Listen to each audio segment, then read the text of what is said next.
come on this. Yeah. You see, they're very good at, the Tamil representatives are very good at coming out in this. No, it's the UN and the Human Rights Wait a Watch. minute. Now, Not me. human rights. So John Holmes, who visited the camp, openly who issued a the statement. government minister Sir called John a terrorist. Holmes was the Under-Secretary of the United Nations, who visited the camps, and he has openly issued statements asking, if you have friends, if you're friends with LTT, ask them to release those civilians. Now, my friend has admitted, oh yes, we did ethnic cleansing. Now he says, oh, the Tigers are welcome. I don't think I admitted that.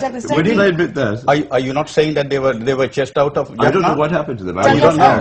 But they've been welcomed back, but the government hasn't facilitated that. But what is going on is genocide. No, the government of Sri Lanka had state-sponsored colonization let me reply to water down the ethnic composition of the East. Okay, guys, we're running out of time, so you can just they're speak talking one at a time. about observers are not allowed. Actually, the ICRC is there. And the UN organizations are there. They are involved in rescuing these civilians who have been held by the Tigers. And we have this appalling record. Okay, gentlemen, do both of your sides, do you agree that we need intervention? Are you the responsibility to protect? We need intervention in the sense of United Nations or anybody, foreign people, must save those civilians from the LTT. Because the LTT, the last desperate attempt to save themselves, they're using their own people. They're shooting their own people. They have killed even the foreign minister of Sri Lanka, who was a Tamil. They have killed the leaders. Tamil intelligentsia had been wiped out by the LTT. The LTT it's the tactics used by the LTT, which has actually got them labelled as terrorist organisations. Not only in England, it's a terrorist organisation banned in about 32, 34 countries all over the world. And they killed the Prime Minister, former Prime Minister of India, Rajiv Gandhi. Over the last 3 years, the government of Sri Lanka has assassinated 6 Tamil MPs from the Tamil National Alliance. Joseph Bararajasingham was killed in a church on Christmas taking midnight mass. Who did that? Why hasn't anybody been brought to it? TNA MPs are frightened even to come out of the LTT area. We must go for a very short break. We'll continue very briefly just on the other side of the break. Okay, thank you very much. Right, okay, let's take that break. We'll come back in just a few minutes. And welcome back to The Breakfast Show. It is Breakfast with Sunrise. That's right. Okay, this morning we're discussing on the Tamil protest and, of course, the situation between Sri Lanka and the Tamil Tigers. And joining us this morning, or still with us this morning, is Douglas Wickramaratne, President of the Sinhala Association. I'm a bit tongue-tied this morning. And we also have Arjunan Ithirveerasingham, who is a humanitarian worker. Good morning, gentlemen. Thank you very much for staying with us. Okay, as I said, I'm a bit tongue-tied, so apologies for any mispronunciations of the names. Now, okay. You did very well. Thank you. Right, okay, now, as we were discussing just before the break, of course, we saw your different views from either side. Douglas, you were speaking on behalf of the Sinhalese people, and of course, Arjunan on behalf of the Tamil. During the break, Douglas, we said that, you know, do we not need an intervention? But intervention, you said it's already been sorted out. Sri Lanka's already sorted out the problem. There is no further problem.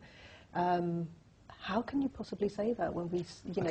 What do you mean by that? Yeah. Because very soon, the people of Sri Lanka, the peace-loving people of Sri Lanka, which include the Sinhalese, the Tamil, the Muslims, the Malays, the Burghers, everybody will rejoice the defeat of the LTT, which has been terrorizing our country for the last over 30 years. They have killed, massacred innocent women, men, women and children. They've gone into villages at night and just massacred children. Pregnant women have been killed.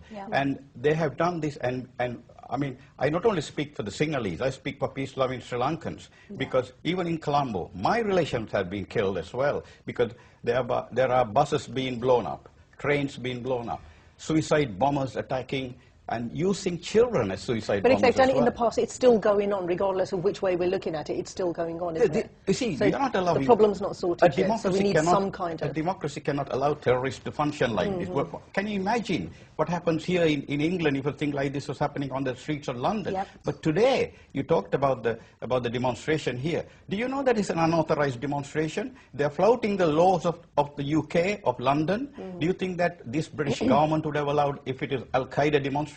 You saw in those pictures of small, tiny children carrying the tiger flag. that horrible flag of a tiger coming out with... Okay, yeah, we did see that, right. And also displaying photographs of the LTT leader Prabhakaran, the man wanted by Interpol. But that again is freedom of speech. We cannot say that. People do have that right. That is not freedom of speech, because that is illegal. That's an unlawful act, because the LTT is banned as a terrorist organization. You cannot display... All of these individuals, all they're asking for is intervention. They're asking for aid, for food, for medical supplies. No, the whole idea is not that, because can you... The one question that the British people must ask is, where did all these Tamils come from? How did they manage to come to UK? Because as long as... If I may, I have an answer to that. They have come as refugees, because as long as there's problems in Sri Lanka, as long as this problem goes on, the refugees can stay here. Right. And there is a case that not only in England, but all over the world, over 500,000 to 1 million Tamils have come, using this excuse, saying that they have been victimized in Sri Lanka, that they have been discriminated. Actually, the Tamils are the most privileged minority in the world. Do you know the rights of the Tamils? The language, there are 100 million Tamils all over the world. It is only in Sri Lanka that the Tamil language is an official language. Do you know that when the Tamils asked for, what they asked for was I'm not going to sit here and listen to all of this saying that with Tamil Nadu, which is the homeland of Tamils, where 70 million Tamils live, not the homeland of Tamils is not Sri Lanka. Yep. So, and they have come out with these mythical terms of we had a separate kingdom. Well, I don't know where to start. There's a whole bunch of ridiculous statements said by the Honourable Representative of the Government of Sri Lanka. He has a right to say them. But number one was the language issue. In 1956, the Government of Sri Lanka made Sinhalese the only language. So there's been structural genocide going on since independence. For 30 years, there was peaceful protest against that. The armed struggle began in the 70s and 80s. As a result of the discrimination, the human rights abuses, the disappearances, the extrajudicial killings, this latest phase of this is the use of white phosphorus on civilians, the use of cluster bombs on civilians, etc. So there is genocide going on in Sri Lanka. You cannot look at this in a little piece of history. You must look at the whole history. Okay, but the Tamils are discriminated against. They came here for a reason. The UK government does not give asylum to anybody just for any reason. There is a reason they gave asylum, because the government of Sri Lanka is one of the worst human rights abuses in the world. And people feel safer. Did I interrupt you? Please do not interrupt me. Thank you very much. Okay, very, obviously very strong views on both sides there. We're going to have to round it up now. Show some respect. Okay, this is England. We have a right to speak, unlike in Sri Lanka. Okay, gentlemen, we're going to have to round it up here. Where do we go from here? Obviously, what can be done? All we're asking for is a ceasefire with international monitoring, humanitarian access so that the UN and the international NGOs can go into the area, humanitarian assistance provided to the people, and media access to find out about these war crimes that have been committed. What is it? The LTT has agreed to all of these things. It called for an unconditional ceasefire. Why is the government of Sri Lanka preventing the world from seeing what is going on here? Since January 2007, they haven't allowed any independent media into the LTT-controlled areas. What are they hiding? So clearly some intervention. They are hiding genocide. Right. Okay. I think, sorry, guys, we have run out of time. Thank you very much, both of you, for coming in and talking to us about this. Thank you very much. Right. Okay, right. That was, of course, Douglas Wickramaragna, President of the Sinhala Association, and Arjunan Ithavira-Singham, humanitarian worker. Okay, now we are going to take a short break, but do stay with us, because after the break we will be having a look at the main stories in the headlines in the newspapers as well. So we'll see you in a few minutes' time.